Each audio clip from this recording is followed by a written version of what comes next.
Professor Edgar Whitley was a man of acclaim, the kind whose name preceded him like a drumroll. Tenured at Harvard, published in 5 languages, and knighted in his home country for contributions to theoretical mathematics, Whitley had long stopped listening to people he didn't consider peers. Which meant he barely listened to anyone anymore.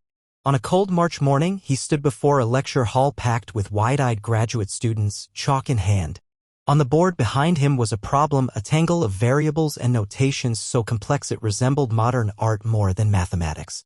This, he declared, tapping the chalk against the board, is called the Riemann-de Soto paradox. It has remained unsolved for 84 years. Many have tried. All have failed. A timid hand went up. Sir, a student ventured, has anyone ever approached it from a nonlinear? Please, Whitley interrupted, smiling condescendingly, let us not waste time on fairy tales. He laughed and the room followed, some out of agreement, others out of fear. But someone else heard that laugh. Not from the lecture hall, but from the hallway just outside. Elena Martinez, age 19, was pushing a janitorial cart past the door when it echoed out. She paused. That laugh, it stirred something deep in her. Maybe because she'd heard that same kind of dismissive tone all her life. She was the daughter of Lucia Martinez, the woman who scrubbed Harvard's marble floors with quiet grace and no benefits. Elena had grown up in her mother's shadow, cleaning offices after school, stealing books from the recycling bins, and sneaking into lectures she wasn't allowed to attend. She peeked inside. The board was still filled with that dizzying equation. At night, while the university slept, Elena returned to that room.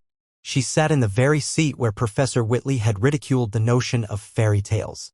She copied the problem down and brought it home. Her bedroom doubled as a library, stacks of used textbooks, printouts, and the occasional pizza box.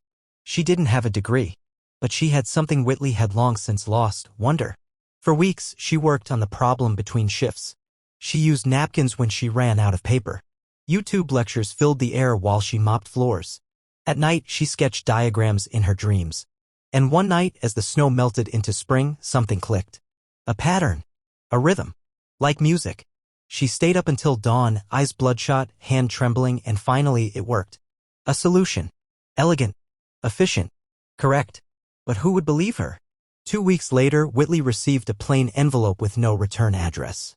Inside was a stapled solution to the Riemann-de Soto paradox and a note, it's only a fairy tale until someone believes in it. He frowned. A prank. But curiosity got the better of him. He called in his research assistant. An hour later, she returned pale. Sir, it checks out. Whitley snatched the pages and locked himself in his office. For 3 days, he didn't emerge. When he finally did, the campus buzzed with whispers. He looked as if he had seen a ghost.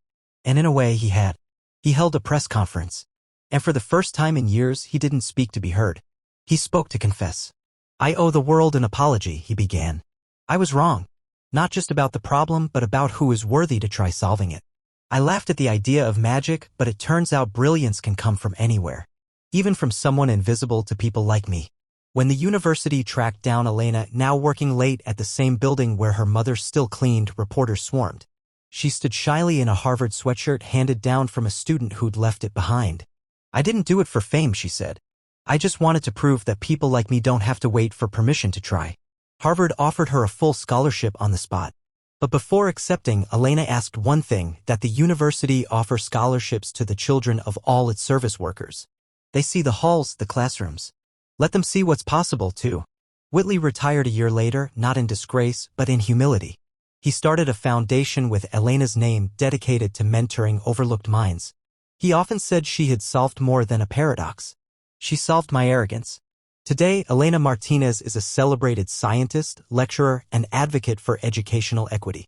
But to her mother, she'll always be the little girl who asked too many questions and refused to be quiet about the answers. And in a corner of Harvard's math department, a plaque reads, Sometimes it takes the heart of a janitor's daughter to clean up the mess left by a world that forgot how to believe.